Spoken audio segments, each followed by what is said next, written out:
Good morning and welcome. I'm Bill Brown with Brookings Mountain West. Thanks for coming out early this morning for our review of the election. We're going to talk about who voted and how, particularly in Nevada and the Mountain West region. Four of my colleagues here from UNLV will be joining us on a panel. The way the morning is going to go out, we're going to have a couple presentations that will run through some of the numbers, and then we'll invite our speakers up on stage. I'll start them off with a few questions, and we'll also give you time to speak as well. The PowerPoints that you'll see are already up on our Brookings Mountain West website under this event, so don't hurt yourself taking notes. You'll be able to refer to all that data. Thanks to our friends at Greenspun College who are helping us sponsor this event. The video will also be up on the website in a few days. So with that, I'll invite Rob Lang up to get us started, and we appreciate your interest, and we're looking forward to a lively discussion today.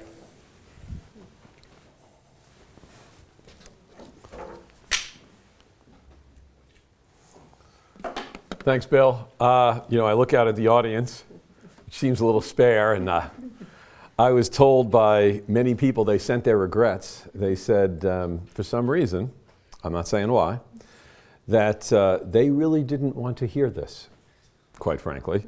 But we're academics. We geek out on this sort of stuff. It's the way in sports, if you're calling a game, you're an announcer. You're interested in the game, you're not a partisan. We try to keep ourselves detached from this type of analysis. We have our political views, certainly all the speakers do here. But, an election's an election. It's always an important moment in the nation's history. It's full of data. It's full of sort of possibilities for the future. It reflects a lot of the past, but it's also possibilities for the future. So I'll start with, well, what did the polls say? This is supposed to be the year of the Latino voter. This was supposed to be the year of the woman.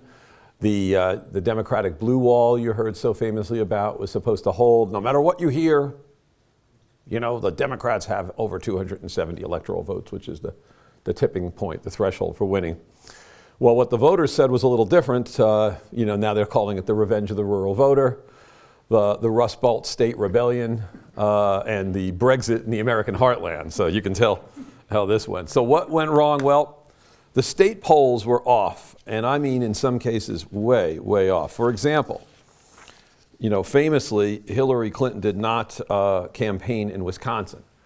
And if you go on a site like Real Clear Politics and you look at the archive of the state polling they have, you have almost no polls there's zero polls that showed Wisconsin anything but 4, 5, 6, 7 point spread for Clinton consistently. And then she ended up losing the state by 10,000 votes, 12,000 votes, something like that, 20,000 votes.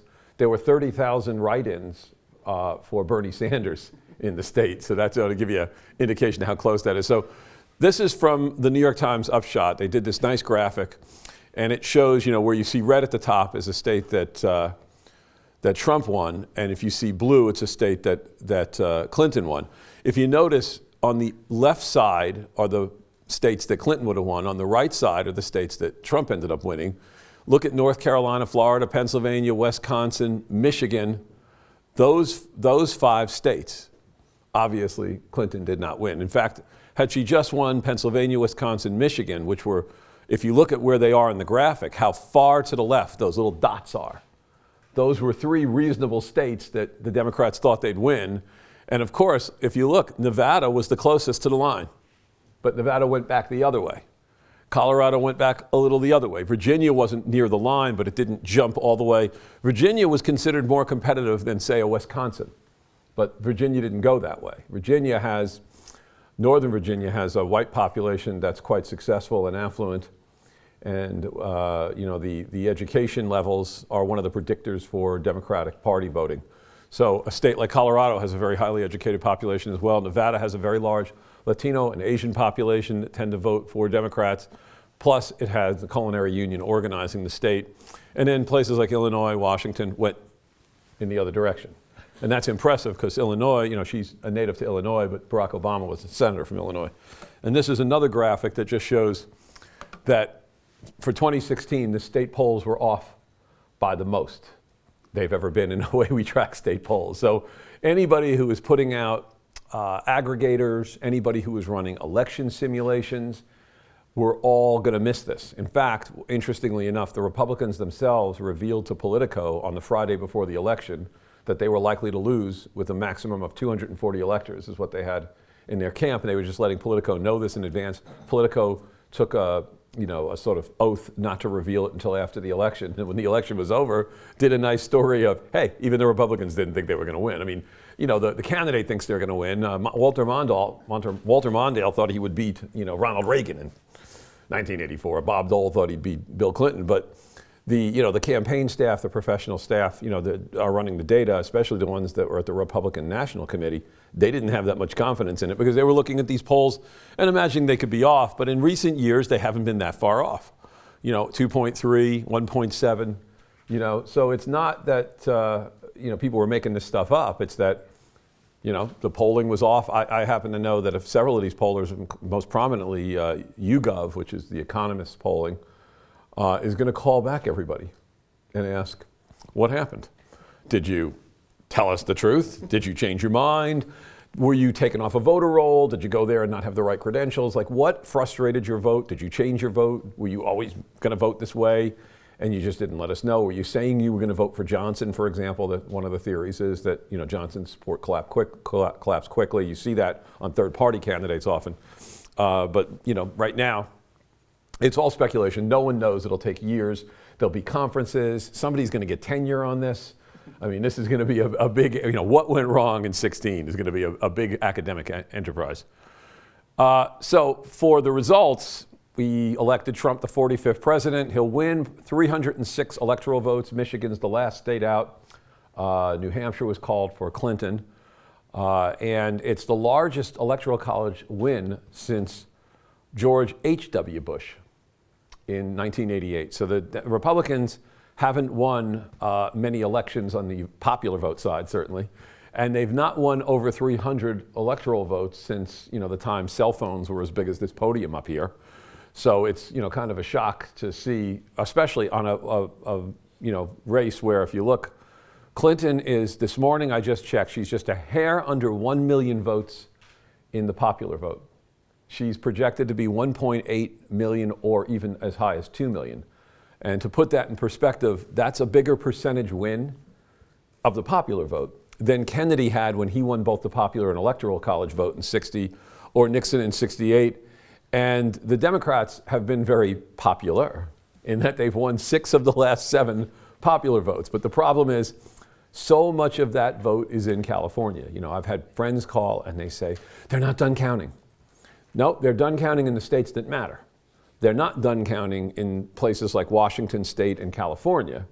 And the outcome of those states are already known. And all they're going to do is just add to the margin of Clinton's victory in those states. The interesting thing is she may wind up with as many votes as Barack Obama had in 12 and 8, and not in that ballpark, basically. So it's not that there was that much of a lack of enthusiasm as much as it was that a specific part of the country saw a deterioration in Democratic support, and that proved to be pivotal in the Electoral College vote. So let's talk about the 3 states. So Michigan, Wisconsin, Pennsylvania. You have 46 electoral votes in those states. You have over 28 million people. You're closing in on 30 million people, and they'll never get there because they're all declining. And Trump's margin in those 3 states is about 100,000 people. To put that in perspective, there's a stadium in Ann Arbor, Michigan, at the University of Michigan. It's more than 100,000 people could fit in it. So out of 28 million, and out of a good share of that in terms of voter eligible and in actual votes cast, 100,000 votes in those 3 states. That's like what's missing out of a day's counting in California right now, to put it in perspective. The non-metro counties, the ones that are small towns in Upper Peninsula, Michigan, the Big Thumb of Michigan, in Wisconsin, rural Wisconsin, outside of Madison and Milwaukee, in the parts of Pennsylvania that are between Pittsburgh and Philadelphia, you saw a real surge. And we've had colleagues already write us, so we know the counties. And in looking at the counties, if you want to know the profile, they're mostly white. They're losing population. They have very high opioid use. They're quite distressed. And hope and change never sort of reached these counties. And they were not something that the Clinton campaign was focusing on, convinced that there was a sufficient amount of vote represented in metropolitan areas, including suburban women, that they would offset the loss that they anticipated in these rural areas. But they never generated that kind of vote. They came close to generating that kind of vote. Again, some of these states, we're talking 12, 20,000, 50,000 votes in these states that have, millions and millions of voters. So it was close, but it didn't quite get there. And a little bit of a fade in the biggest metros. So the surge in rural voters, a little bit of a fade in those metros. To put it in perspective, Gore won all these states. Kerry won all these states. Obama won these states twice. Michael Dukakis won Wisconsin. That's one of my signs that you've got a Democratic state when Michael Dukakis could win it.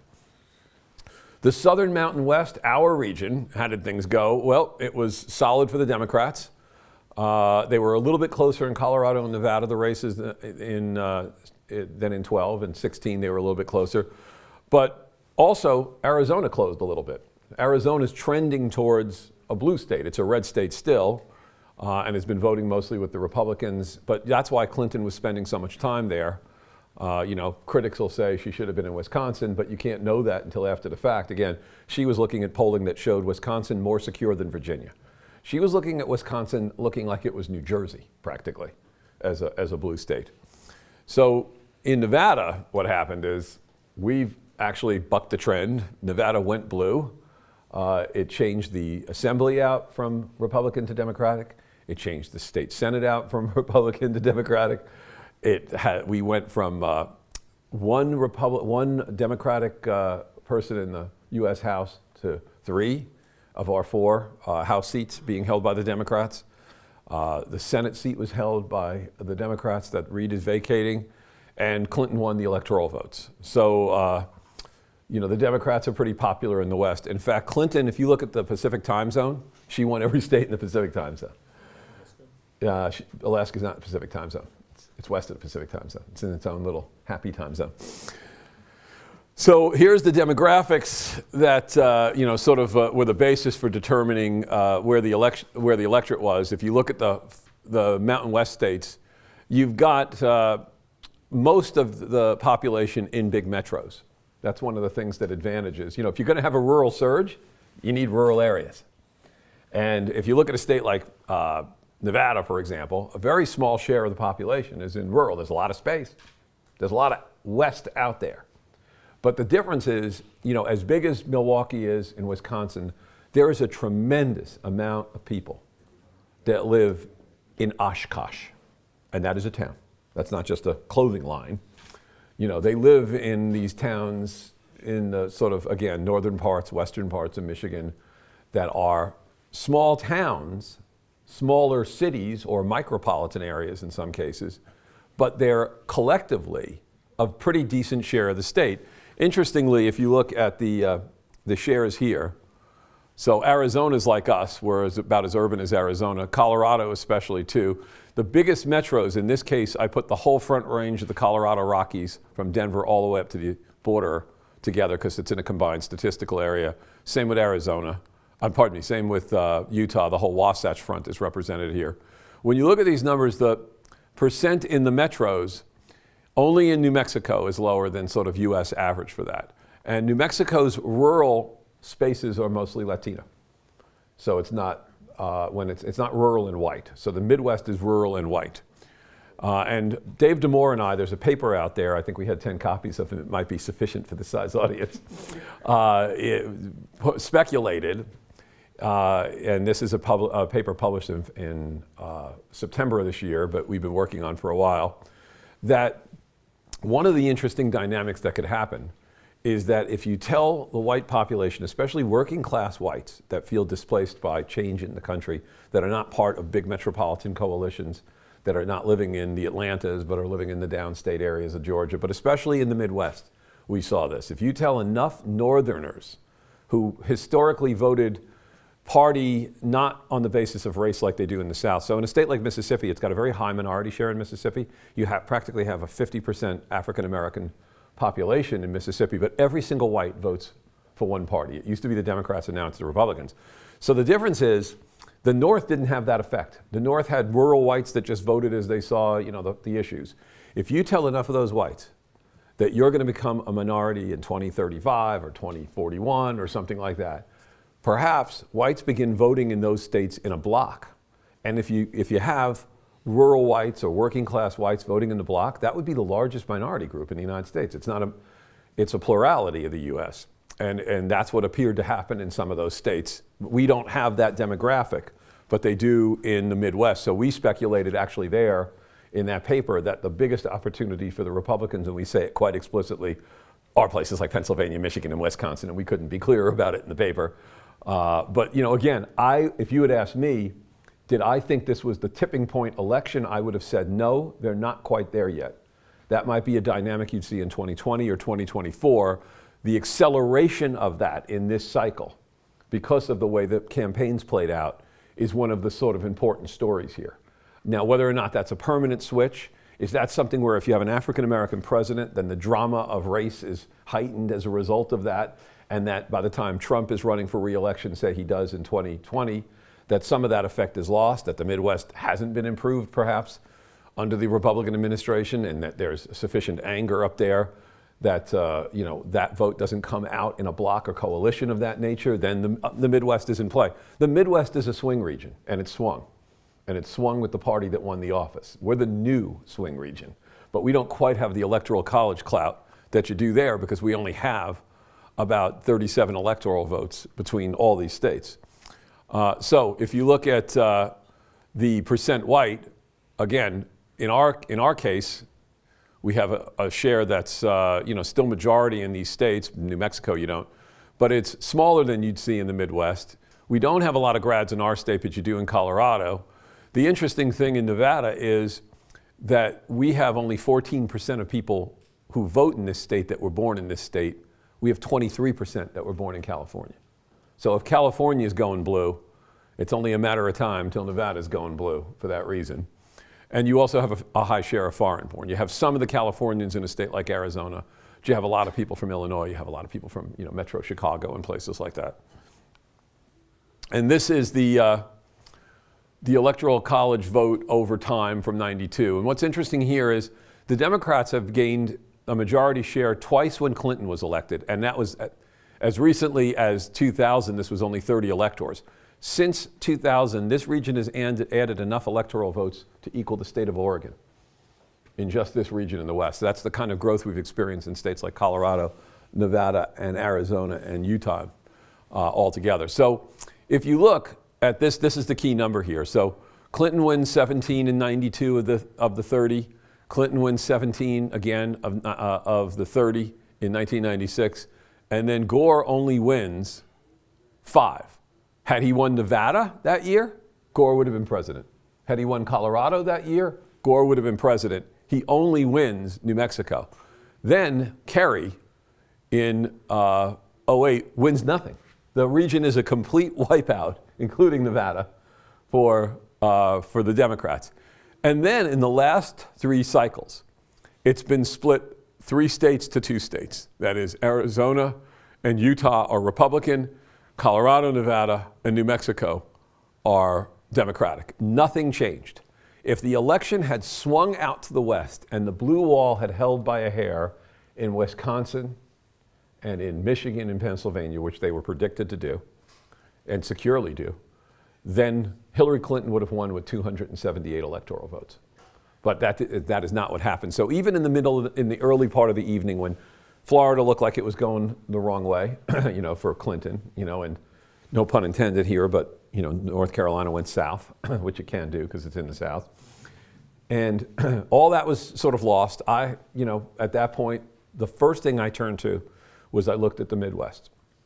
And I saw she was behind in those key states. And that's when I knew that she was likely to lose the election for that reason. How about Congress?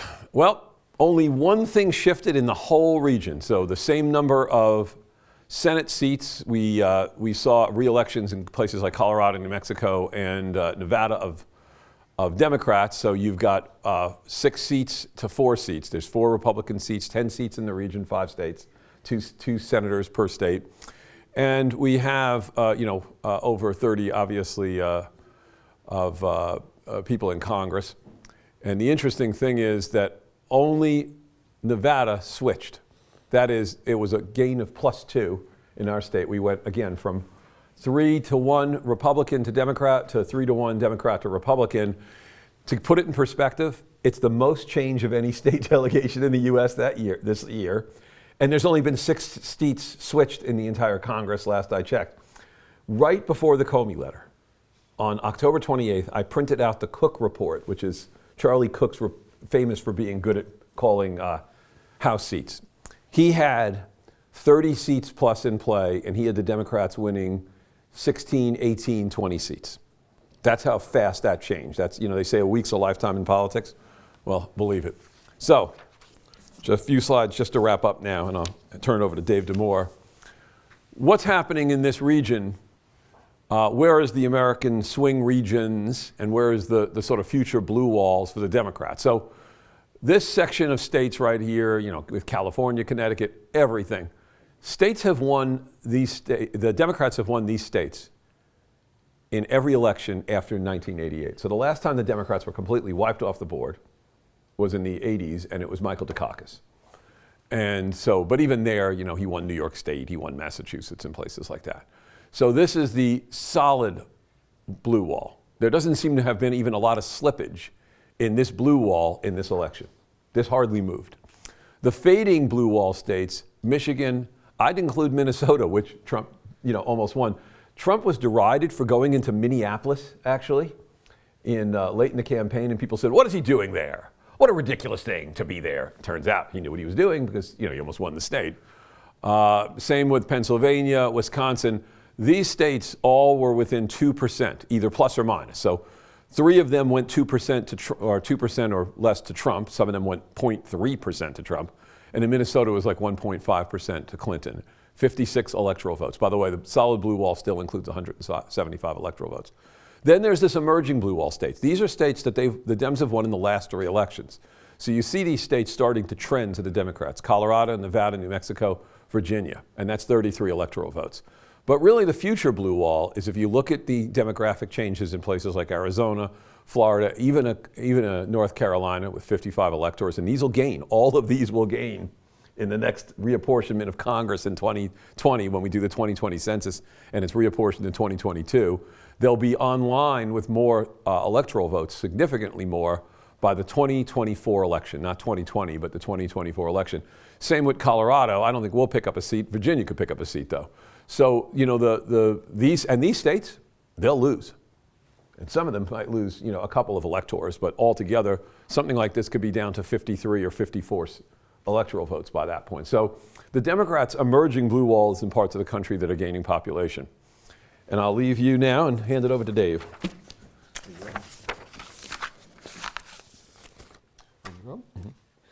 Thanks for coming out this morning. So what I want to talk a little bit about was some of the voter turnout patterns, and then spend some time talking about the Latino vote, particularly in Nevada. I was involved in some polling with that, and we'll talk about the exit polls as well and why they're problematic here.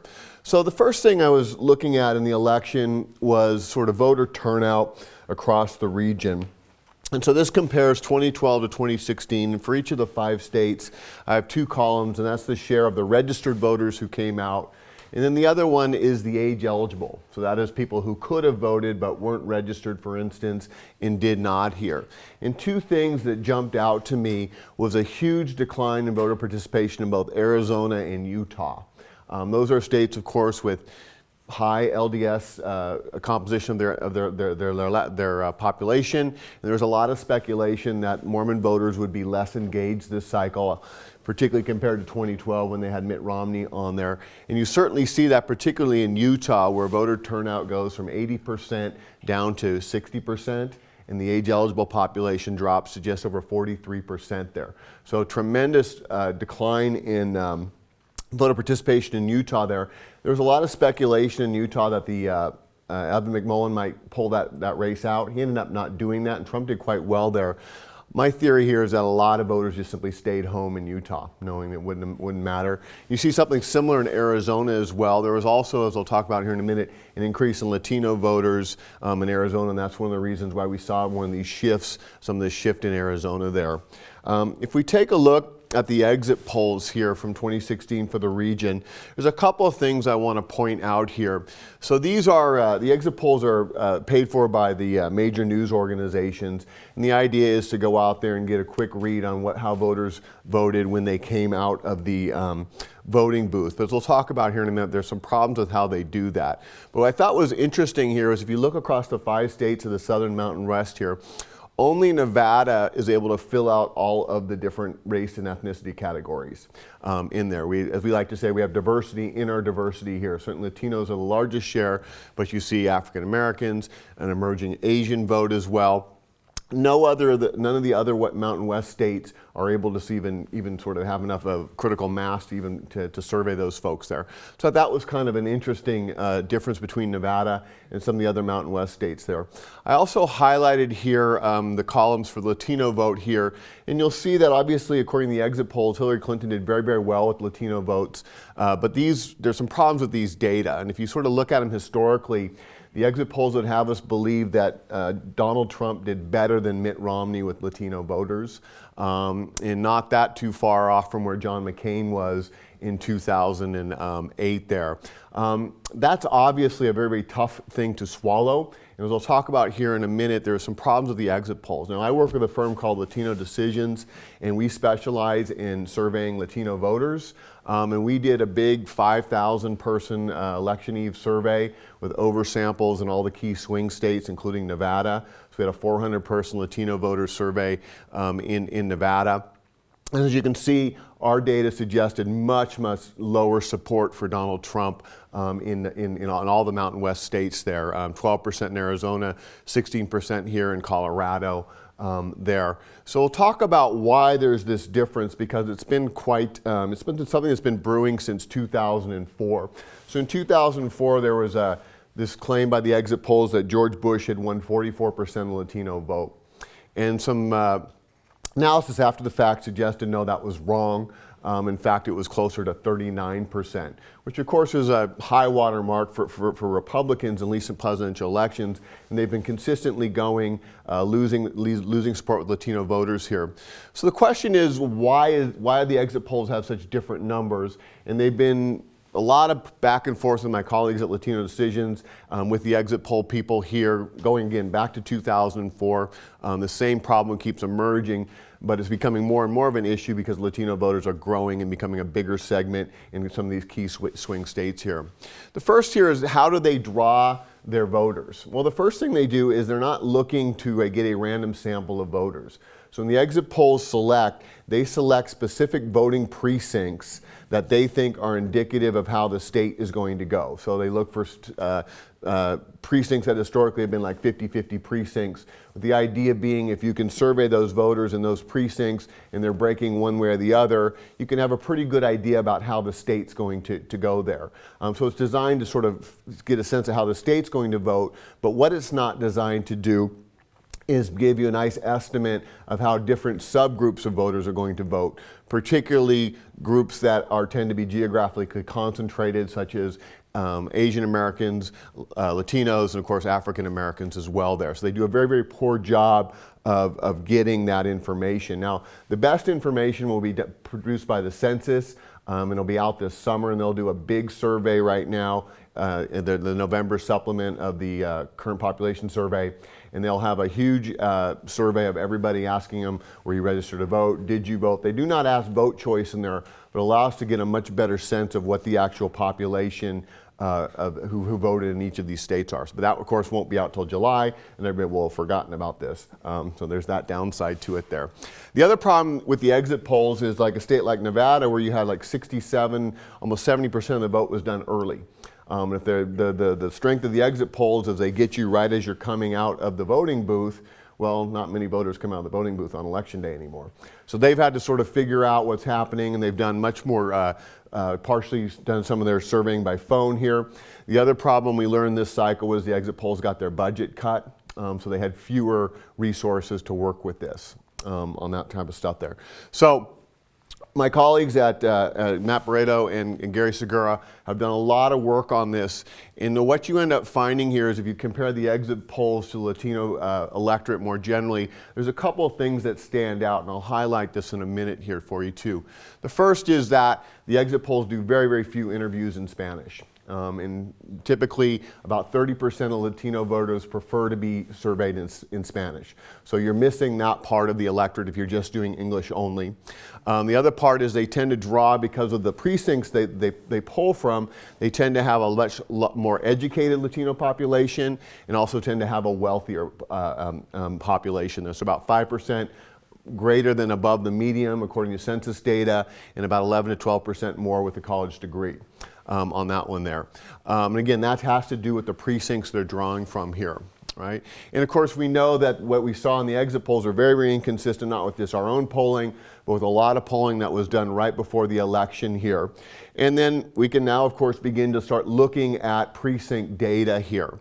So this was from a piece that Matt and Gary wrote on Huffington Post, and they started going in and looking at the most Latino intensive precincts across the country here, so in New Mexico, Texas, Florida, Wisconsin here, and then looking at the vote that came out of those precincts there. Now, of course, this doesn't prove that Latinos in other precincts didn't vote Republican, but given the geographic concentration of Latino voters, given the proportion that are voting Republican here, you would pretty much in all the other precincts that they're drawing from have to get overwhelming Republican support in those precincts to offset what we're seeing in the heavily geographically concentrated Latino precincts here. So we're in the process of gathering this from as many states as we can to show what happened here, because the big concern particularly for advocates for the Latino community and for immigration rights community is if you believe the exit poll numbers here, right, that essentially suggests that, well, what Donald Trump had to say to Latino voters didn't matter, that you can insult them and say horrible things about them, and they'll still vote for you at roughly the same proportion they did for John McCain there. So that's the basis of this pushback, as well as obviously we would like to have credible information about the Latino electorate here. So if we take a look at what happened here, so across the Mountain West, you could probably make the argument that Latino voters, because they were so overwhelmingly supportive of Hillary Clinton there, were the difference makers in states like Colorado, in New Mexico, and of course clearly in Nevada, where you saw probably the most engagement of Latino voters of anywhere in the country here, maybe perhaps outside of Florida there. And even in Arizona, as Rob mentioned here, this is where you saw a surge in Latino turnout here, coupled with the decline in Mormon voters here. You ended up seeing Mitt Romney's share of the margin of victory in 2012, less than half of that for Donald Trump. So Arizona goes from a state that the Republicans won by 10 points 4 years ago to one that was by 4 points, which explains again why Hillary Clinton was spending time in Arizona there. And obviously, John McCain gets reelected in Arizona to the Senate and outperforms Donald Trump significantly. He had a double-digit win in there. You also saw in Maricopa County, which is Phoenix, Joe Arpaio lost re-election. I think it was his attempt for his 7th bid there, and he had obviously been a target for the immigration activist community out there. And so they ended up defeating Joe Arpaio in Arizona here. Now, if we take a look in Nevada at the Latino electorate, and this comes from our survey, again, 400 Latino voters in Nevada, done the weekend before the election, so we're getting early voters and people with a high likelihood of voting on election day here. So over a quarter of all Latino voters in Nevada, this was the first time they had ever voted. So again, a huge new component of Latino electorate coming into the voting, into the polls here. Among voters who are 39 and younger, 43%, this was their first time voting in a presidential election, or any election, I should say that. In terms of issue priorities, immigration, comprehensive immigration reform we asked a question, what's the most important issue you think the President and Congress should address for the Latino community? So there is a prompt for the Latino community here, and you see immigration followed by jobs. Also, this election cycle was the first time, and this is an open-ended question where respondents can respond however they want. We give them two choices here. And what was interesting here is that we consistently saw in our polling throughout the year that this issue of anti-immigration or anti-Latino discrimination was creeping up as a separate issue.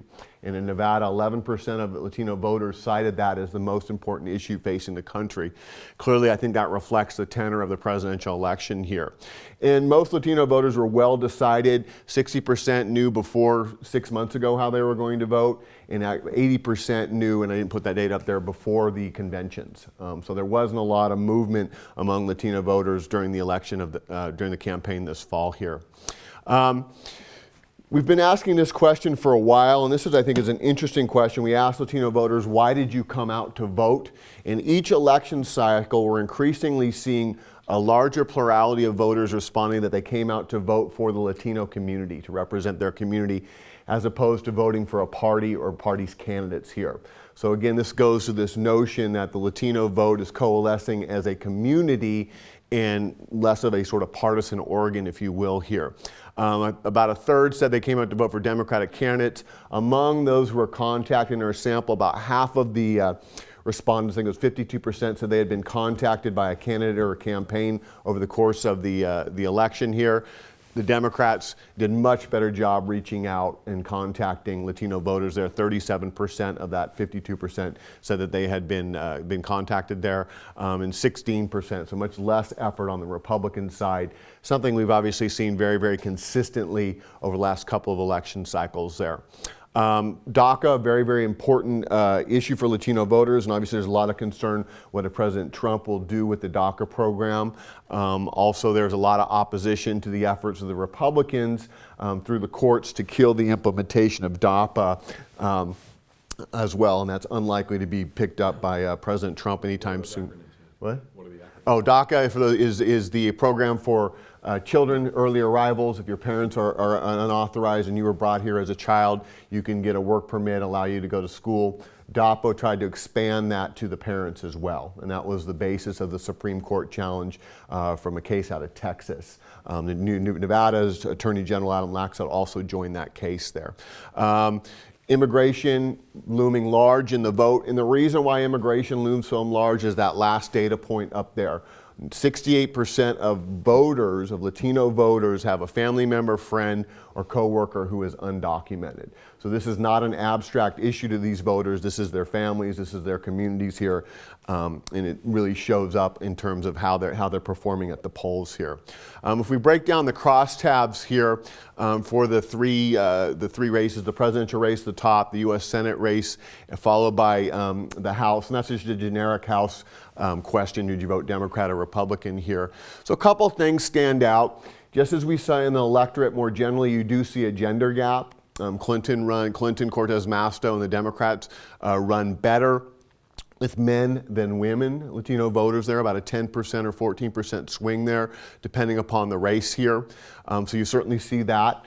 I'm also highlighting those three columns in yellow, because again, thinking about the exit polls and the part of the Latino electorate that they miss, right? Spanish speakers, those who are lower income, and those without college education, you see those voters overwhelmingly vote Democratic. And they're not getting in the exit polls. This is also one of the problems with polling of the Latinos more generally there. Those are the hardest voters, or the hardest likely voters to get in your poll there. And when pollsters miss that, they're missing a very Democratic part of the electorate there.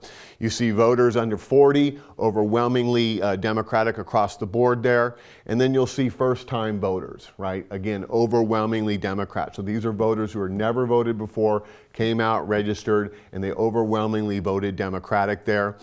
Democrats did a nice job of holding registered Democrats in Nevada. About 53% of Latino voters are registered Democrats. About 21% 22% are registered Republicans, and the rest are nonpartisans there.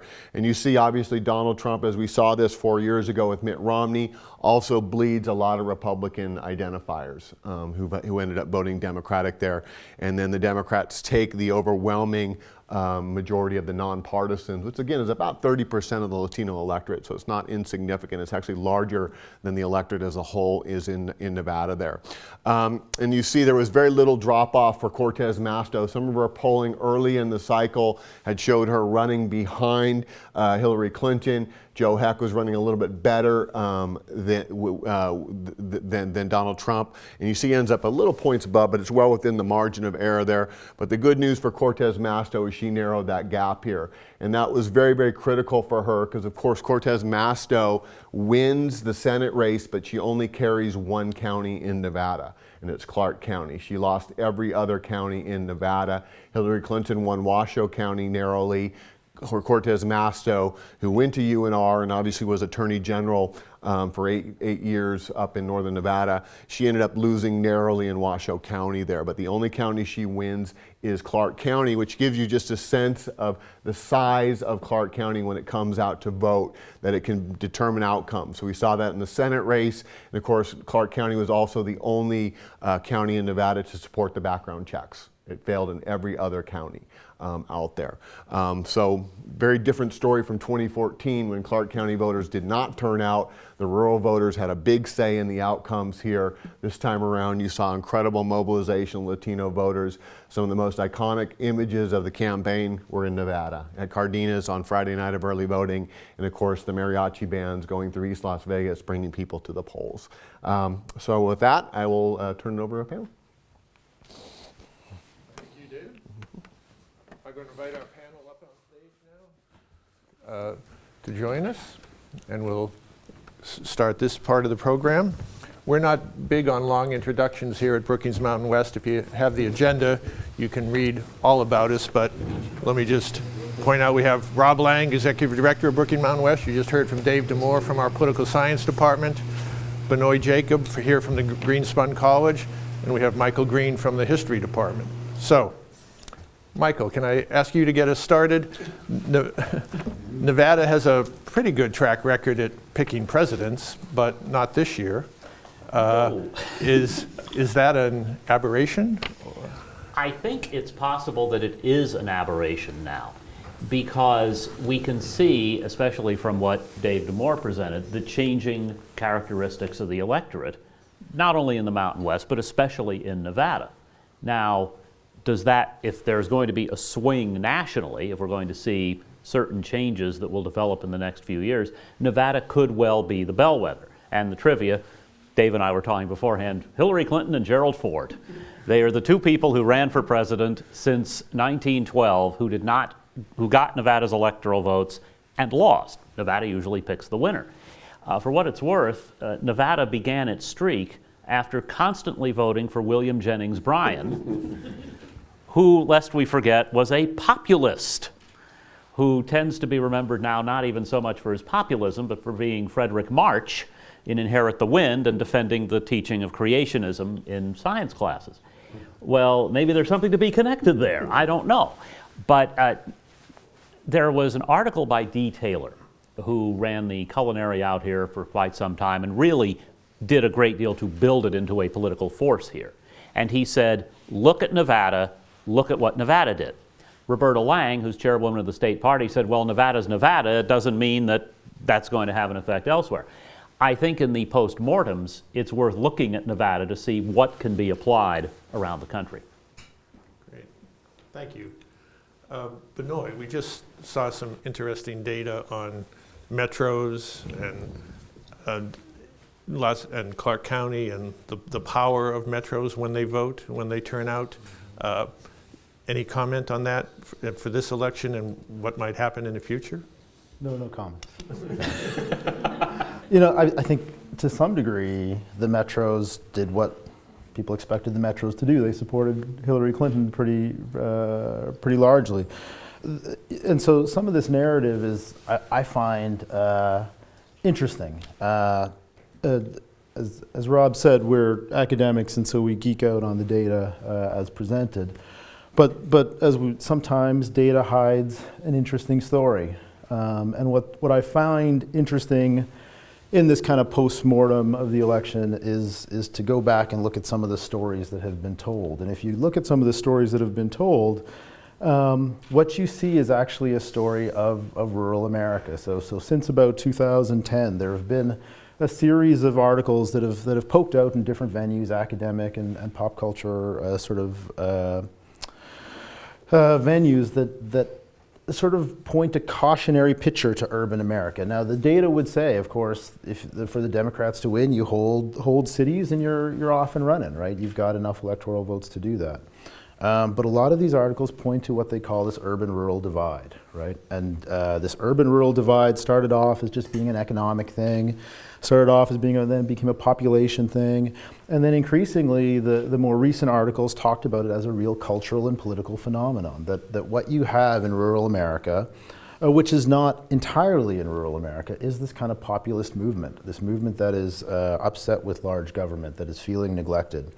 And the part of that connects then to urban America is that it's not entirely a rural story, right? So some of the, to the degree that there could have been better turnout in the metro areas, I think is a story about the fact that this populist movement also exists in urban America. At the risk of being too trite in this analytical environment, I imagine some folks watch Saturday Night Live at some point. Yeah, there was, but there was a wonderful, charming skit called Black Jeopardy, right? And it had a series of African American contestants and one rural white country bumpkin played by Tom Hanks. And Tom Hanks did surprisingly well because his answers to the questions resonated with what African Americans feel. Big government has failed them. We should be suspicious of big government, and there's lots to be, they have not progressed in the same way that rural America has not progressed in the way that they had hoped for under the latest political regimes. And so the long and short of this is that I think there's a story about urban America that is tied very closely to this revenge of the rural. And I think moving forward, what I think we need to be cognizant of is not the urban-rural divide, but the spaces that kind of join those two and how that can push the strength of urban America forward in future elections. In terms of this region, and particularly Nevada, this state was on the national stage a fair amount through the election, from our party caucuses, which played an important role throughout the campaign. Of course, we had a debate here on campus, the third and final debate. A state that, for the most part, was seen as in play throughout the election. Are we still a swing state? Rob, you had it as part of the bluish wall, right? Are we blue yet? We're not blue yet. It's still a swing state. But the fact that the state went against trend and voted for the person that didn't win the majority of the Electoral College is a sign. When you make a switch into a coalition, you tend to do it in an election that you're not on the winning side. It's what changes your bellwether status. Like you saw this in Missouri with Barack Obama. You know, Missouri was a state that was once considered as important as Ohio as predicting a presidential outcome, and it had a pretty good record in this. But it was a sort of creeping Appalachia, creeping southernization of Missouri. So it had big cities in Kansas City, it had a big city in St. Louis, especially Center City. St. Louis was liberal, but the state overwhelmingly ended up going because of, sort of the Branson parts of Missouri and the southern parts of Missouri, ended up pulling Missouri solidly into the coalition with the red states in the South. And, when it finally broke, it went in that election, it went strongly in an election. I think Iowa, by the way, is a state the Dems, if you said to me, what state won't the Democrats get back? They're going to get back Michigan. They're going to get back Pennsylvania. They're going to get back Wisconsin. I don't think they're gone for all time. They're going to be contested in a different way. I think it'll change the way, you vote there, you do politics there. But Iowa looks like it could be it could be gone. And it had a demographic trend that was making it gone. A state like Georgia's in the other pattern. Georgia just missed being within 5 points and being in that future, swing state status or future blue. So, states go up and down in this. I think Nevada, if the Democrats keep losing, Nevada's going to be on the wrong side of several more elections, which is the, sort of longer way to say it's not, I think, as much a blue state anymore, a swing state anymore. I throw Virginia in that category too, and Colorado. The three of them are looking like they're decidedly trending to the Democrats. As you win some, you lose some. The Democrats, unfortunately, cannot afford to lose the upper Midwest. You can't give away, the 50 plus electors out of a region or, whatever and include Minnesota in that, because they're at risk in Minnesota. You can't give that up until you've got another coalition in another part of the country as reliable. The Mountain West isn't big enough to offset it. And the South, states like Florida and North Carolina. North Carolina is on its way to being the next Virginia, but it's not the next Virginia. So I'd say North Carolina looks like it could go to the Democrats the next time. Florida looks like it could go to the Democrats. I think Ohio might be trending away from the Democrats as well. So our region is going to stay divided for a while? Yeah, I think the thing that separates us is the patterns of voter turnout. Right, you saw in Arizona and Utah, some of the more reliably Republican states, a real decline in turnout because of what was at the top of the ticket. We know in Nevada 2 years ago the Democrats did not show up and the Republicans ended up sweeping the state. So that was the outcome, but we also have to talk about the policies, right? So in Nevada, you saw the Republicans have unified government for the first time since the Great Depression, and they ended up implementing a good deal of the Democrats' agenda. Which I thought was an interesting turn of events. It obviously caused a lot of consternation for the governor here, but I think that's a reflection, and I get a lot of questions from media, is, the Republicans dead in Nevada? And I say absolutely not, right? They've adapted much better than any other state. They did things that didn't alienate Latino voters. They killed voter ID bills, all this kind of stuff here, and they delivered policy, something that, so there's a disconnect with what you see with Nevada Republicans under Governor Sandoval and what you see nationally. And so you have that part of it there. You also saw, I think, in this election cycle in Nevada, a couple things stood out to me. The first was, in the past, when the Democrats have won, they've been sort of individualistic wins, right? So Obama wins in 12, but Berkeley loses the Senate seat. In 10, Reed maintains re-election, but Sandoval wins, and Titus loses her House seat. This was one that went up and down the ballot. So I think that was a little bit different here, which I thought was interesting here. But at the same time, you also saw the amount of effort and resources that were required for the Democrats to get those voters out. The amount that Reed brought in, the efforts by Culinary and some of the other groups that were working with Culinary to engage the Latino community here, it took a whole lot of effort to get that outcome. And without that effort, it's unclear what we're going to see for the Democrats in terms of turnout into 2018 or even moving forward into 2020. Speaking of getting voters and turnout, I don't think any of us would have thought just a few elections ago that outside money would have been spent to the degree that it was in Nevada. I mean, at the presidential level, we were the second state. Only Pennsylvania was more money spent on the election. And we actually had the most expensive congressional race in the nation. That's not Nevada, of only a few years ago, right, Mike? Well, yes, the tradition in Nevada was everybody else stay out. If you are coming, and there was some effort at this when you saw ads and commentary about the background check initiative. Oh, Michael Bloomberg is sending in money. He's an outsider. Well, back in the early 80s, Nevada had a 4-term U.S. Senator, Howard Cannon, and Chick Hecht, a Republican, defeated him. And one of the things that helped him win was a national organization, the National Conservative Political Action Committee. And that money was pouring in here, certainly not to the degree we saw it with the Masto-Hecht race or the presidential race. But it was, I think, the first time people began looking that, well, wait a minute, outside money was acceptable there. In previous elections, that would be a big issue. In this case, it wasn't. And I think that it reflects also the fact that Nevada, though maybe no longer going to be a bellwether, is still kind of a petri dish, because we do have so many people from outside the state, and they are not necessarily, if they are from New York, going to react one way or the other to, say, Michael Bloomberg showing up with money. So I'm wondering how much of our migrant population, if you will, doesn't really care about that. And I have to say, in that connection with all of the money spent, I have friends in states like California who would be saying, what are the presidential ads like? And I'd say, I wish I was where you are.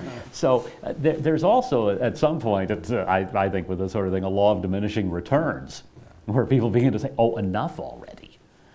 And you can look at the outcomes with the presidential and Senate races as the two statewide races and wonder how much did the outside money really affect it in terms of advertising? How much of the effect was getting out the vote, which worked better for Democrats than for Republicans? Okay. Speaking about the Senate race, across the nation, there was no ticket splitting, right? Every state that voted for a senator of a party to elect also cast that vote for president, and that was true here.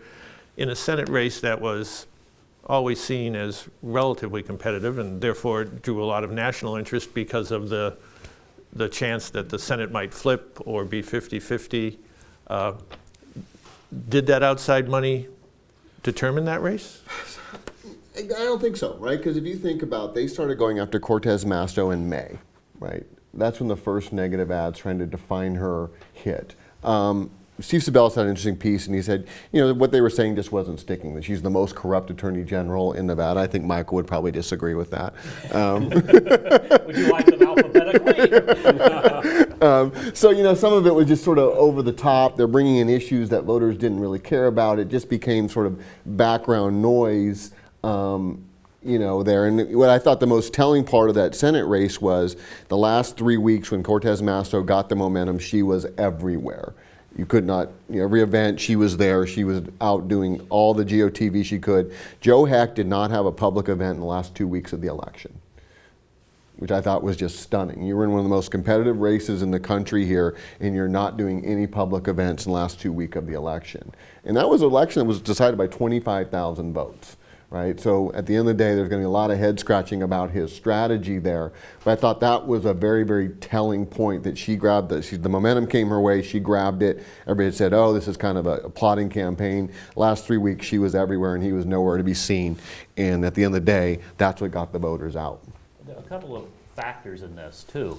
One is that Heck joined in the parade, if you want to call it that, of Republicans who unendorsed or unsupported Trump over the Access Hollywood tape. Then he started waffling on it. And you wonder how much of his not being in public had to do with the Republican reaction to that, how much that hurt him with his own party. Another factor is that while we have this enormous urban region for Nevada, a smaller urban region in the north, in 2012, there was, I guess the term is undervote, 85,000 votes between Barack Obama and Shelley Berkeley. This year, 17,000 statewide between Hillary Clinton, who was ahead of her, and Catherine Cortez Masto. In 2012, the Republican Senate candidate was a northern Nevadan. Joe Heck did not have the connections to the north that Cortez Masto did. And while she didn't win Washoe, I think that reduced the bleeding for her in that area. Please. Just very quick along these lines, with respect to the money, and it's something I wonder about, and not something I have evidence about, but in this environment where you have this populist undercurrent, you wonder to some degree if the spending of money is going to be beneficial, because all it does is suggest that you are not one of the people, right? I think there's something to be said about a lower profile, which is against what you would expect, but you have to wonder to some degree if there's a perception of dishonesty or a perception of a rigged system and all these things that when you start funneling out in outside money and so forth, what that says to people who are feeling disenfranchised from the system. And so I don't know where that takes you to, but you have to wonder if that's a strategy that's going to work moving forward. Great. You want to pass? I was struck by the fact that Nevada elected a U.S. senator, again, who won one county.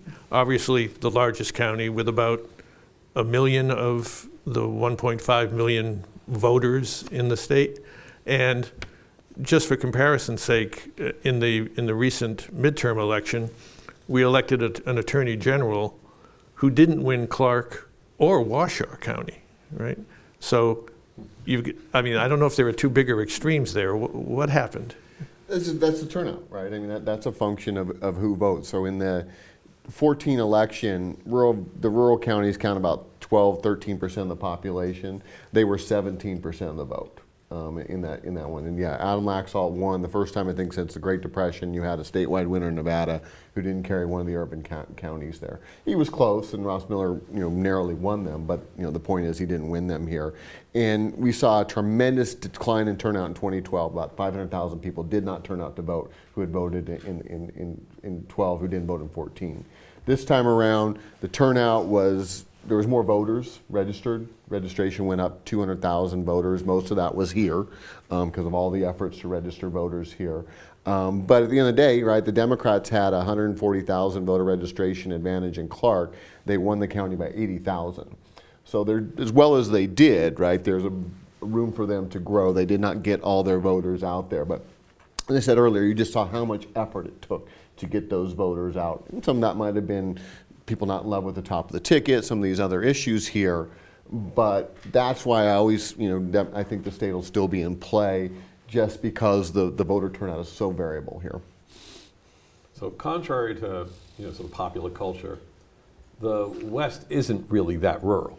It's mostly urban in the sense that the share of the population, as I showed previously on a slide, that lives in urban areas, especially large-scale urban areas, is higher than the average for the U.S. and much higher than other swing regions like the Midwest. So when you look at, Clark is kind of typical of this, that if you win Clark and you get enough turnout in a presidential year, you can carry all kinds of referendum through, like, the fact that one county only voted for a form of gun control.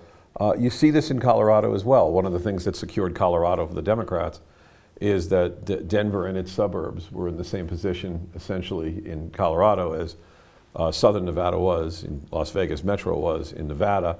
What's interesting to me is looking at Maricopa County, which is the county that Phoenix is in.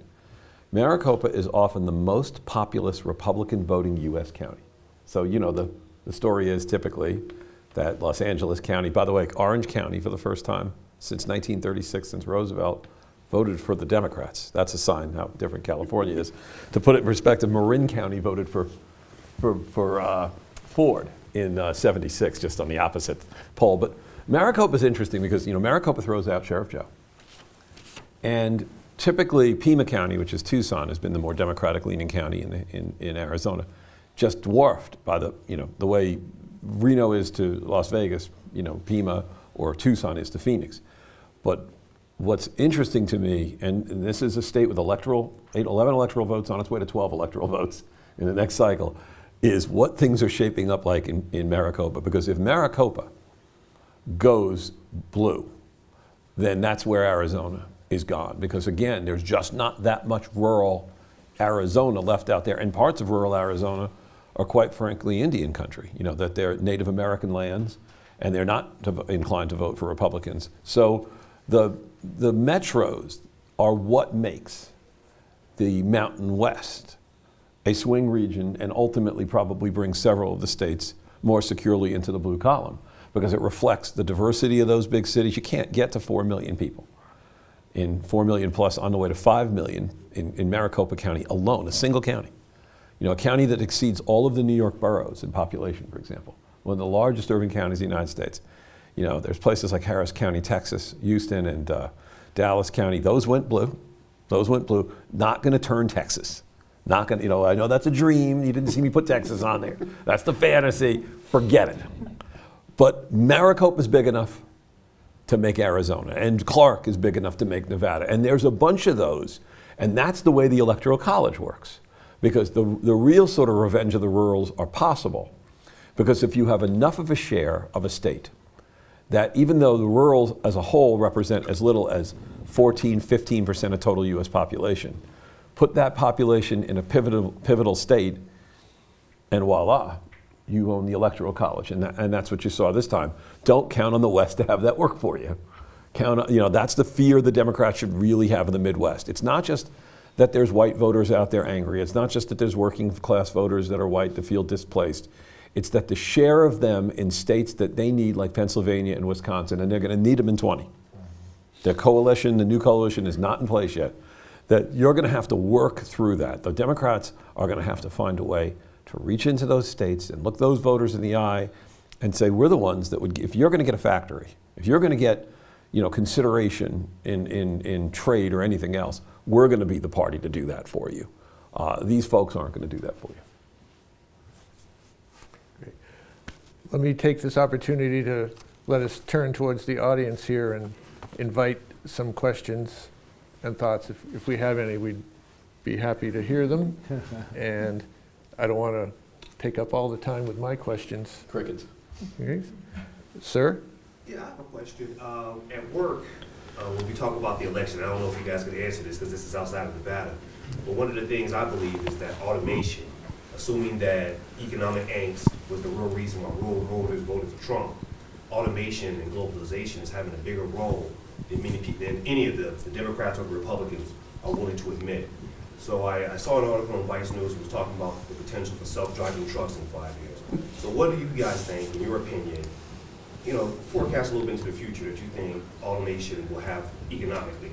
And do you think any of the parties will be able to answer or address those concerns?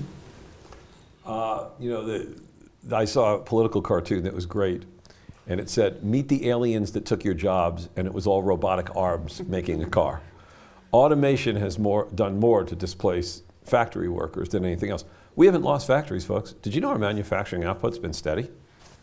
That the US is a serious global trader. That if you take services into account and what we're paid on patents and royalties and so on, why do you think the dollar's not in the tank? Why do you think the dollar's pretty strong? If the dollar reflected a country that was an economic basket case, you'd see our currency float downward. The fact is we're just very efficient at manufacturing. And if you're not retrained into another area, and so yeah, you could lose people who are now driving trucks.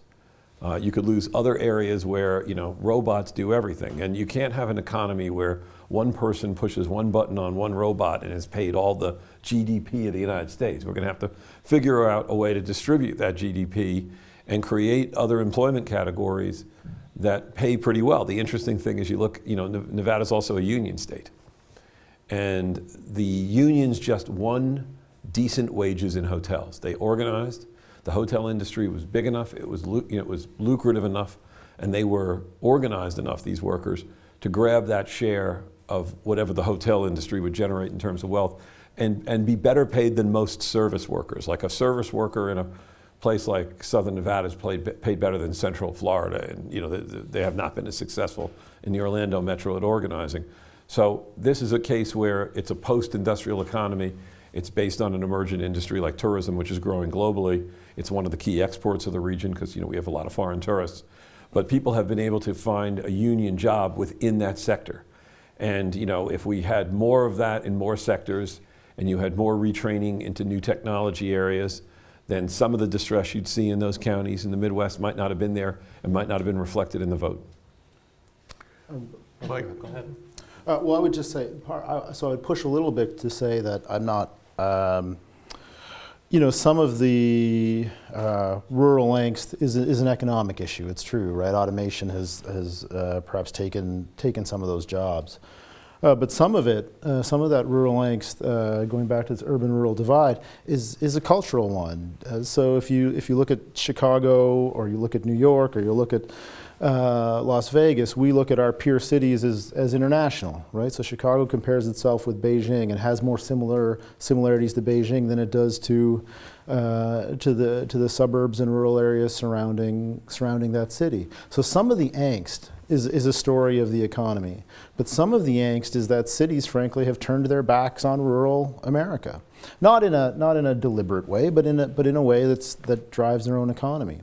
And so, some of that angst is overcoming some of that angst isn't going to be about just about what do we do with automation, but some of that is going to be about connecting urban citizens with rural citizens in a more meaningful way, because I think the issues are so much more similar than we see. And so if we can find ways to connect urban and rural more positively, then I think some of those issues don't disappear, but at least they see common ground, right? It's not about rural against urban, it's about how do we create policies that are going to create affordable housing or infrastructure sustainability across those two different geographies. A little plea for history, and this will not be the entire survey lecture. But if we think back to industrialization in American history, and we think of that as not entirely a late 19th century phenomenon, but that's the one we tend to think of, there's a lot of immigration, especially Southern and Eastern Europe coming into the Eastern United States, a lot of Chinese immigration into the Western United States. There's blowback against immigrants. The populist movement is upset with the big railroads and the government. Now, the old debate about populism, I always say, I don't care if you think he's out of style, go read Richard Hofstadter. But Hofstadter virtually dismissed the populists as anti-Semitic hicks. More recent scholars have said, no, they were radicals with a critique of capitalism. I think it's possible to be an anti-Semitic hick with a radical critique of capitalism. You can have it both ways. But there was a lot of churn about that, and that is the era in which Frederick Jackson Turner looked at the 1890 census that said the frontier is closed. Well, of course it isn't closed. There are still people out there in what we would call the wilderness. So if you think back to what was going on in the late 19th and early 20th centuries, it's going to be interesting to see what the reactions are now, where progressives came in the early 20th century and were more interested in managerial changes, in changes designed to ameliorate the trouble, at least in the cities, but at the same time, there was only so far they'd go. And one of the reasons I don't really like the term progressive for today is that the progressives were blatantly racist in so many ways. So this kind of argument that we're seeing now isn't entirely new. Either the words are the same and the melody changes, or the words change and the melody stays the same, one way or the other. Yeah, just one more point on that. It's so old in this country that it goes back clearly to the 19th century and to the know-nothings. But in the early 20th century, the first decade in which the cities passed rural areas in population was 1920. And in the House of Representatives, the Republican majority stalled out the tabulation of the census for reapportionment so that it did not reflect the growth in cities. So for generations, there has been a divide in the United States because the cities are the recipient of newness, and the rural areas tend to be reflective of more tradition within the country historically. So even, the original West of the Midwest was different than the East as early as the early to mid 19th century. In the case of going back to the question of the 1890 census, there was a concern that the radicals reflected genuine socialism. And one of the things that Frederick Jackson Turner was able to do in an essay in the Atlantic Monthly at the 1896 election, which was a pivotal election, it's when McKinley faced for the first time William Jennings Bryan, who'd go on to lose the presidency 3 times. That was the key election. And in that election, Bryan was described finally as genuinely American because he's reflective of the ruggedness of the frontier. And that all of this, once it's civilized, will reflect an American ideal that is not alien or European or socialistic, but is sort of, is our safer form of democracy than Europe. And so the cultural, the question of race, of otherness, are ancestral, and we still struggle with this. The only difference is that the cities have now gained such a large share that people for the first time just said, screw it. Let's just run this thing right through the cities. Ladies and gentlemen, meet the Electoral College. I've heard Britain's got the Midlands and it's got all these places that have been in decline, and so Brexit can only happen there. And it can't happen in the US because it's much more diverse. If you took Britain's demographics, we were even looking into doing this, and ran Brexit, with Americans' demographics, what would it look like? Well, you better run it through the Electoral College, Because, you know, the fact is that there's a significant overrepresentation of rural interests through that mechanism. It's not just that, wow, isn't it weird that you could win the popular vote and lose the electoral college? It's the way the sort of farm states all add up to counterweight to California, to even counterweight to Texas when it's Republican. So there's, not only is there an urban-rural divide in the country, not only is it times that it seems that it's something that's the clash point in American politics, but rurals have maintained an upper hand disproportionate to their share of population and a capacity for revenge on urban populations to the mid-19th century on. To follow up on that economic question, obviously we just had an election and a campaign. It was, you know, everybody was going to bring jobs. Both candidates talked about huge infrastructure plans. Nevada doesn't have a great history of its relationships with Washington, with the federal government. Work here at Brookings Mountain West has shown that the state gets nowhere near what it should. We just lost our senior senator for retirement. The state didn't vote for the president-elect, and the Republican senator here from Nevada was not a huge supporter of the president-elect. What's going to happen with Nevada and the federal government? Are other states in the region better positioned, or? There's some rumbling that we're going to get a nuclear waste site with a lot of exciting jobs and construction to go with it. How about that? It's interesting because somebody had asked, looking at the race between Heck and Cortez Masto, well, wouldn't Heck winning be the one that gets Nevada a lot of attention because he's gotten the seat that belonged to the hated Harry Reid? And I said, you could make that argument, but that's a one-day wonder. Nevada now also has the first Latina U.S. senator. That can be a continuing story. It's hard to know just because we have no idea what is going to happen with this administration.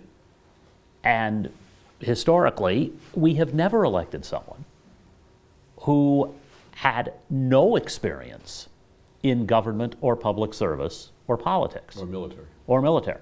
And I would include that in government. But Dwight Eisenhower once said, when they said, you've never been in politics, he said, if you've been a general with MacArthur and Patton, you know politics. And so how much of that is going to be driven by personal feeling? How much of that is going to be driven by the thought, gee, Republicans didn't lose the state by much. Is there a lesson that Republicans would have done better if they, in Nevada, with the 2015 session David talked about, sticking to the more conservative line, and does that benefit the party? And then is it going to be, no, we don't care about that, we're just going to do this, and which company is going to have the biggest pull? So we're in uncharted territory. Terra incognita. Is The black swan presidency, Huffington Post called it.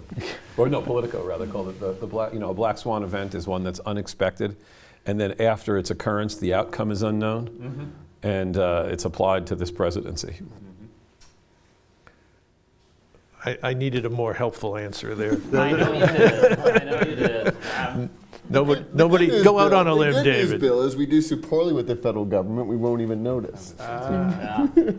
Except they'll notice when there's trucks full of toxic nuclear waste rolling through. But remember, the he middle of owns the the strip. property in the state, right? Does he really want a big nuclear dump 100 miles from his tower over there?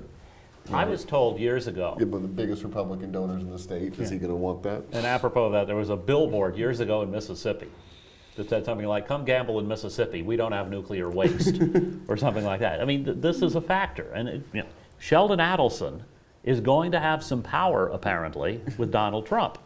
Then again, the appointment of Stephen Bannon and what has been published on Breitbart makes you wonder how much power Sheldon Adelson's going to have with Donald Trump. But Steve Wynn, Phil Ruffin, the business community here, just as the business community with Clinton and especially Bob Dole in '96 was playing both ends, and there was some of that here. So it'll be interesting to see. We're going to put a nuclear dump there. Sheldon calls Donald. Donald, this would be bad for the Venetian and the Palazzo. Well, you know, the enemy of my enemy is my friend. Politics makes strange bedfellows, whatever cliche you want to throw out. Nevada could suffer less than it otherwise might have. And if vengeance is going to be his, we could suffer more. But Dave's right, we may not notice. Just don't want to miss anybody before I continue. Shout out. So we have new members of our congressional delegation. You want to give them any advice? Well, in the House, it isn't that easy for someone from the Nevada delegation to do that much. You can possibly stand out for certain things, and it may be that the idea that there are 2 women and a Latino sends a little message somewhere. In terms of Catherine Cortez Masto, there is still to the Senate the combination of the old workhorse and show horse. But at the same time, I expect her to be both. I think she is someone the party is going to point to. I would say what we saw of her in the final 3 weeks of the campaign had better be what we see for 6 years. In her case, she has an opportunity. And if you think of newly elected Senator Harris in California, Tammy Duckworth in Illinois, Maggie Hassan, I think I'm saying it right, in New Hampshire. There is this sort of legion of Democratic women, join Elizabeth Warren and others, where there might be some things they can do that will play a role on a national level. So I'd say Catherine Cortez Masto needs to do what I guess senators traditionally do, remember the boundaries of the state, but also she can look well beyond them for, I would say, power and guidance. And my point's well taken is Nevadans have never been powerful in the House. Right? You look at the history of our state, we have a very typically short tenures. There's ever been a chair. I don't think there's ever been a Nevada chair of anything ever in the House. We're just too small. Where Nevadans have had their impact in Congress has been in the U.S. Senate. And what I think one of the interesting points here is if you go back, except for a brief period when McCarran died, Catherine Cortez Masto will be the 5th person out of that seat since the Great Depression. So you have a long tenure in that seat here. And that's the most influential Nevadans we've ever had in the century have held that seat. So if she can be there for multiple sessions, or multiple cycles, that bodes well for Nevada moving forward. In the short term, it's going to be tough, right? You're losing the most powerful figure who's ever been in Nevada politics. In the U.S. Senate here. But that's something to think about, is that's where it's going to be. Now, obviously, we have another Senate election in 2018, which will be very interesting. We don't want to get too far ahead of ourselves, but say Dean Heller comes home, runs for governor, then all of a sudden you have another open seat here and another turnover there for Nevada. And for what it's worth, the last time Nevada had 2 first-term senators, allowing for the fact that Heller was appointed to finish a previous term, was when young Harry Reid went to the Senate in 1986. It's not a coincidence that the so-called Screw Nevada bill passed right after that with 2 first-term senators. So there are it does depend, because the time before, one of the senators, Alan Bible, the time before that there was a case where Nevada had 2 first-term senators, Alan Bible let no sunshine between himself and Lyndon Johnson. Got as close as he could and benefited accordingly as a first-term senator. Cortez Masto, and to a degree Heller, are in a sense going to have to stand back to back to fend off certain things. Our 2 senators were elected by different constituencies, right? Again, Cortez Masto won 1 county. She needs to be aware of that, right? I'm sure she is. Aware of it, but doing anything about it may be another matter. A few years ago there was a problem with an airport in Ely. Ely has an airport, and it's mostly for private planes, I guess, and Reid saved it. Reid has not gotten a vote out of White Pine County in his life. He still went ahead and did it. And so I think that they're aware you can harvest a few votes out of there in rural Nevada. Washoe County, I think Cortez Masto is conscious, okay, we have here where I came close. What way is that moving? Just as we talk about the growth of Clark County and the Latino population, there's an increasing Latino population in that area. And Heller, I think, has been conscious of that, where he's sort of tried to go down the middle on immigration, at least in terms of where you see a lot of Republicans on the issue. And in Washoe's case, the Bay Area's shift of industrial facilities to northern Nevada would signal a kind of invasion of Californians and of moderate Californians or progressive Californians that would help bring Washoe County, closer to sort of California politics. And California is a state to look out for right now because California has a lot of the control over technology industry. So even if you hear there's an Intel plant opening somewhere in Phoenix or Portland, Oregon, Californians decided to do that. And the Californians' view of the United States right now, the Bear Republic view of the United States, is such where I've heard that from friends who work in Silicon Valley that some of these firms are looking at some of the states and thinking, Nevada's one of us. That northern Nevada and the Bay Area are linked. So, it could be that Washoe has, a convergence or at least sort of trails Clark but goes in Clark's direction. If you put the two of them together, that's another sign that the state is pretty securely Democratic. If Washoe begins to really shift in a dramatic fashion because of the growth in minority composition or linkages, financial, commercial exchange, and then Californians moving there to work at Tesla and so on. So a lot of the workforce is going to move there. A lot of workforce is going to come from Sacramento and the Bay Area. And it's just, the Californiazation of the North is underway, and the North is welcoming it. It's not like they're pushing back and saying, please, California, don't come. The entire industrial policy of Nevada is to invite Northern California into Northern Nevada. Any thoughts? So for state politics, we just had the state legislature turnover as well. Again. Due solely to turnout, David? Yeah. I mean, certainly, I think there was an expectation that the assembly would go blue because there were so many weird races in 14 where people who thought they were safe didn't campaign, and that played out there.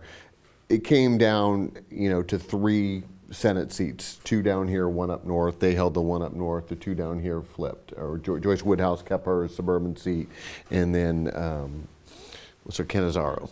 Yeah, that was an open seat that Liparelli was appointed after Hutchinson got when and that was an open seat there. But I think what was the most interesting development of the election was happened yesterday, right, is that Patricia Farley, a Republican senator who was elected in the 14 cycle, left the Republican Party. To now she will caucus with the Democrats, which gives them effectively a 12-9 advantage in the Senate there. So that was just sort of an interesting sort of aftermath of this, is that, as the Republican Party gets smaller in there, they get a little more conservative here. Here you see a moderate business person leave the caucus, is going there. Well, we'll see what happens with her reelection. But I thought it was an interesting turn of events there. And if the Republicans don't gain that they maintain that majority in the Senate, that doesn't happen. I don't think she's going to leave the majority party there. So I thought that was an interesting development there. This is obviously Governor Sandoval's last cycle, right? His last legislative session. He's had 2 really big sessions here. I don't think he's got an appetite to raise taxes again, despite what some Democrats might want there. I think it's going to be more about sort of finishing up the business on education. Hopefully they can find some more money for higher education, but I think it'll be more of a status quo session than anything else, just given the dynamics. And, had Clinton won, it could have been disruptive in that Sandoval was mentioned as a potential cabinet secretary. That's how moderate a Republican he is. Could have been, for example, would have been a perfectly fine Secretary of the Interior, for instance, or gone back into the federal courts, which is something I know he'd like to do. So, the state would have been really disrupted by that. And if I could just shift again, just quickly, I don't want to lose some of the national picture on this because, there's a lot of people out there saying, this is the biggest loss in the history of the Republic ever for the Democrats. 1, go into Google and type in November 7th, 2012, and you'll see 4 years ago they were saying that about the Republican Party. That's 1. 2, I want you to think about this. When Obama left office, so you're leaving after 8 years in office. When the Republicans left office in 08-09, you know, when Bush reached the end of his second term, when he termed out, the Democrats had a cloture-proof Senate and a bigger margin in the House than the Republicans do now.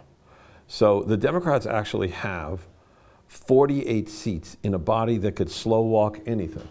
So it's not that the Democrats are completely without power, nor has Obama left them typically any worse off than you're left at the end of 8 years. So the end of Clinton's 8 years, you had a Republican president, you know, you had the Senate hanging by a thread. It ended up, it switched back to the Democrats. Cheney broke the original vote. You had the House of Representatives in the hands of the Republicans. You know, 6 years out, everything switches.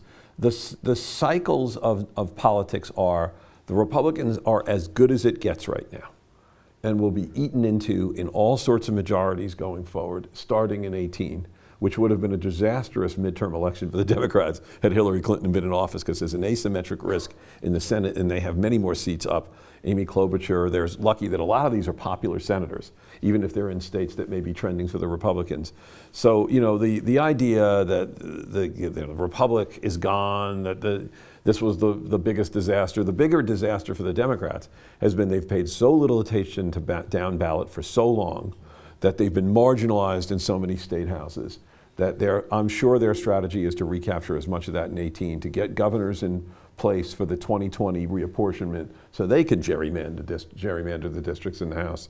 You know, and the Mountain West is part of this process. You know, every region of the country has an individual flavor that puts it slightly apart from it, but that, you know, we're still subject to national politics, and that even if the outcome of the presidential race had been different, you could be looking at you know, Governor Hutchinson right now as the governor vacated the office as one of the possibilities. Who knows?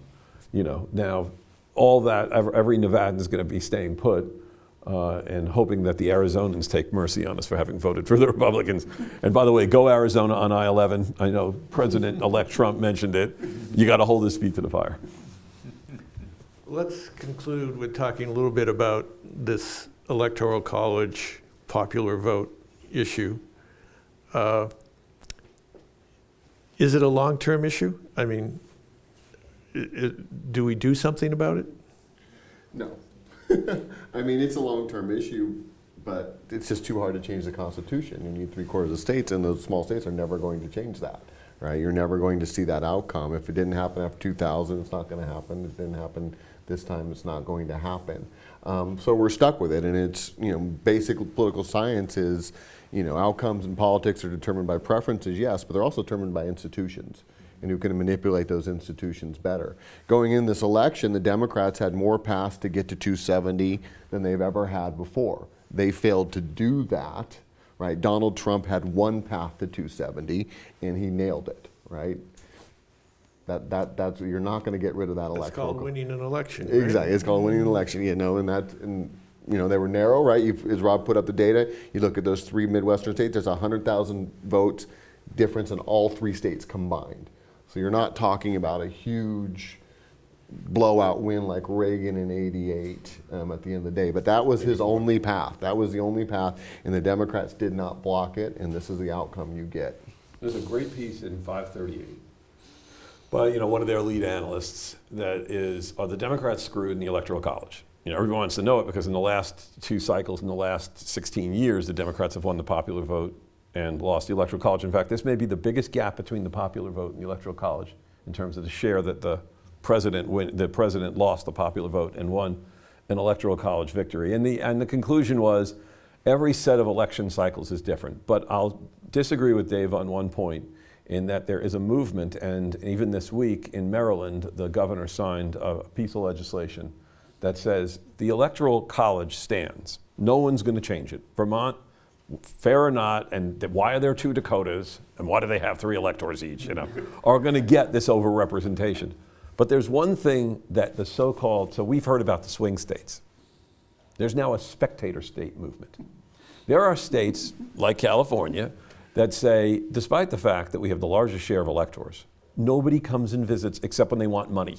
They come to California and fundraise, And then they get out and go into the states that matter, like Iowa, which is why we have corn in everything we make, and it's in my car right now. I probably had it for lunch, because there's a disproportionate share of power in those swing states. There is one remedy.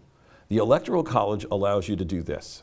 It lets you assign the electoral votes by congressional district or winner take all at the state level. It also lets you assign them to other states if you choose, or assign them to another vote, which is, there is legislation that's passed several states. They add up to over 100 electoral votes right now, and it's all states. This does not require the federal government. It's the same way we have divided up the Colorado River.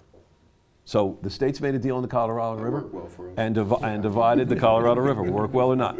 But what the states can do is they can say, our electoral college votes will go to the winner of the popular vote. And there are multiple states that have done that already. The movement requires 270 electoral vote states to get there. Now you say, how are they going to get the majority of states?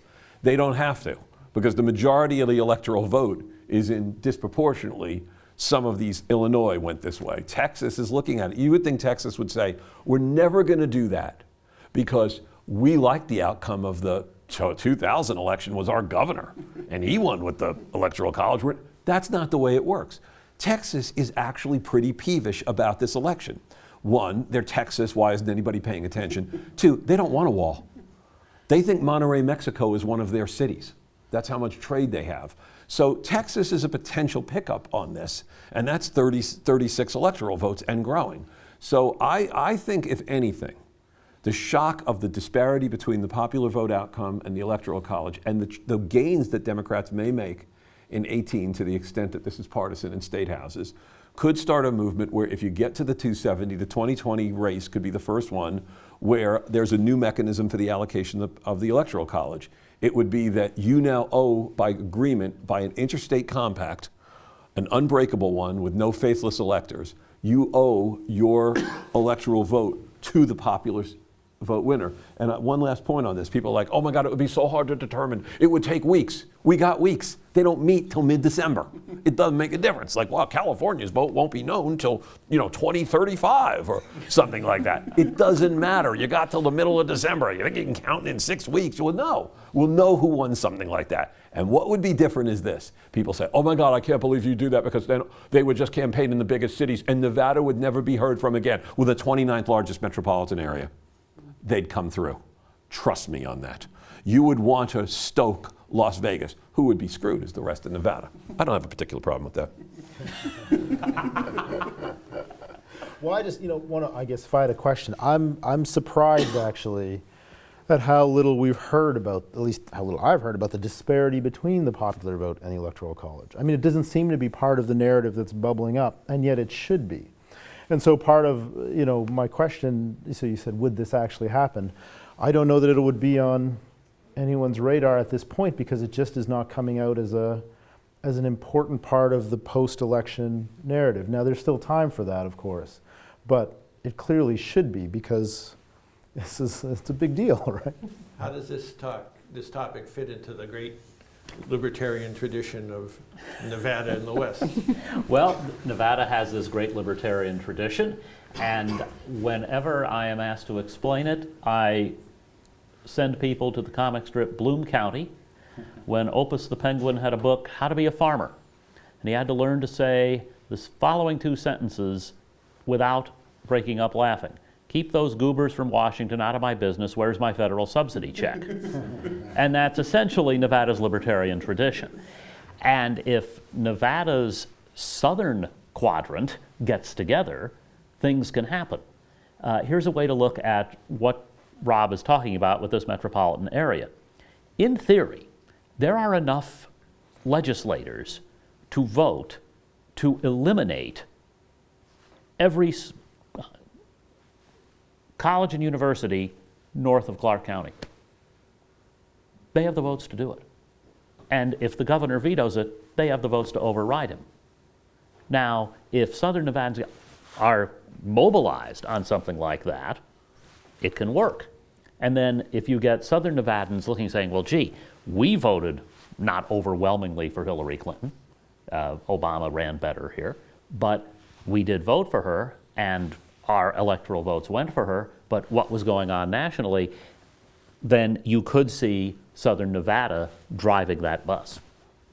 And historically in Nevada, one region is in control, from Virginia City on the Comstock to Reno in the early and mid 20th century to Southern Nevada today. To take your point about that, Rob, would the residents of Denver feel the same way, and Maricopa County, and maybe even Salt Lake? Yeah, I mean, they may, because those big cities wouldn't be left out of the discussion. If you got, maybe we'll get an NFL franchise. If you're big enough to have an NFL team, you're big enough to be in the big boy elections that would occur when they ground out the vote in California and Texas. Green Bay, Yeah, well, Green Bay would be Milwaukee, and they might be in there as well. But the point is that, it hasn't been part of the discourse yet because part of the tabulation isn't finished. So I remember when Gore won the popular vote, there was very little discussion of that immediately post-election because his first concern was winning the electoral vote still. And then, part of Bush's first half of the first term before 9/11, certainly in his first year, there was a sense during the summer of '01, I remember, of a guy who was a pretty minority winning president. If Trump gets less popular and does things that are less popular, the electoral college disparity with the popular vote will come up more often. And what happened is it was a discussion, and then 9/11 happened, and you never heard from it again. Bush immediately became the legitimate president because you needed a president. You couldn't screw around. We were under attack. So ironically, if Trump mismanages foreign affairs so thoroughly that it comes back to bite us and requires some sort of an emergency within the country, you won't hear about the popular vote, electoral college disparity. But if he just runs a sort of subpar economy, if he says a lot of additional things, if a lot of additional details comes out about his life, and there's plenty more to come out, it's a treasure trove, then it's something where for the people actually voted for Clinton. She might also have this one thing that is true.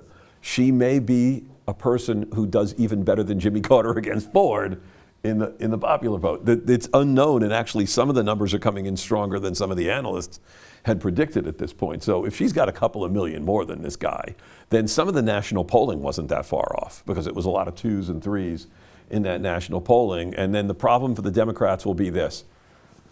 You're in great shape. You've won 6 of the last 7 popular votes. Too many Californians. California overvotes for Democrats. In fact, I will never look at a national poll again without taking a couple of points off for the Democrats, because I'll assume that that's some disproportionate share of California response and that it's overwhelming. And then ironically, she ended up closing the gap in some of the states she was nowhere near winning. And that did her no good as well. So the Democrats might have an imperative to do this, and and people say, well, they don't have the tools to do it. You got President Trump. Don't matter. State houses. That's why it's called the United States of America. And here's the irony. The electoral votes are predicated on the idea of the organic nature of the republic being derived by the coalition of states, and thus giving legitimacy to the idea that 51 elections, including the district, ought to be the basis of the presidential selection process. Meanwhile, that very same 51 states, if they feel that process has gone awry, have the tools within those state legislatures to assign that vote to the winner of the popular vote. And yet still, Vermont still has 3 of those votes for 500,000 people. It's not like they've been burned. There's still a rural overrepresentation in it. It's just that it now reflects the will of the popular vote writ large. I hope I don't regret this. I'm going to give each of you a chance for a little last closing statement or observation about the election, either local, national, congressional, presidential. I guess the point that I would take is Rob mentioned the polls and early in his presentation there. The irony of the polling this time was it was actually close in Nevada. Usually Nevada is a notoriously difficult state to poll, and it's really, really poor. But they made enough errors in the polling that it all evened out, and they got it right. So that was sort of, I was looking at the polling. I thought, oh, this is 2010 again. They're undercounting Latino voters. Clinton's going to win by 5 or 6. Was sort of my expectation, and that didn't come to pass. She only won by 2.5 points here. It was much, much closer than I thought it was. And that was right around where most of the polling had it in Nevada. So the irony was it was wrong in every other state that they usually get right, and in the state that they get wrong, they actually got it right. So I thought that was kind of an interesting little... Oh, I'll go if we're going in line, okay. More and more of the analysis points to Comey's letter being decisive. And depending on what transpires, the Democrats would be advised, first off, my advice to the Democrats is, when in minority power, when in minority status, think like a Republican. And here's how Republicans think. Yeah, whatever, we lost. Lawsuits, slow walk everything through the Senate. That's brilliant. You think about it. Did you know that 62 people died during the Bush administration in diplomatic roles in embassies? 62. How many investigations were there? None. Investigate everything, starting with this. What happened at the FBI? They're talking about, Mr. Giuliani being a potential Supreme Court justice. There's footage of Mr. Giuliani on TV on Fox News cackling a couple of days before the release of the letter. You'll see. Wait until you see what we have. Wait until you see what you have. What do you mean what you have? You mean what the Federal Bureau of Investigation has? I'd like to know a whole hell of a lot more about that. And I think there's going to be palpable anger among the Democrats, and I think there's going to be pursuit of it. Guess what? Here's the good news. If you don't even control the Congress, so how do you do that without the U.S. House? Sue in civil court. Say your election was injured. There's plenty of ways to do it. I'd sue the hell out of this government, and I'd stall absolutely everything they're doing. I'd do the Mitch McConnell move. Mitch McConnell, 2 days after the Obama was elected, said his principal goal was to make him a one-term president. And you know what price he paid for that? None. You know what price they paid for stalling out a Supreme Court justice appointment? None. Apparently, you don't pay any price for violating the standards and norms of government anymore. I'd get on that stick. Do you regret or no? Is that? Yeah, what? Depends on what you say. Yeah, right. 'Cause, yeah. I just so there's two. So there's probably just two closing things I would say. As a concern, one of the concerns I would have, sort of coming out of where we are right now, is because of the narrative around rural revenge and so forth, is that the government in power right now will see this as a rural mandate, right? That they have a mandate to appeal solely to the rural constituents. Obviously, rural America has been ignored in some respect, and so there's some of that has to go on. But I think we can't forget the importance of America's cities, right? Whether it's an election strategy, that's what you have to do, but that's where the economy is driven. This is where innovation occurs. This is where the diversity of the country really is found.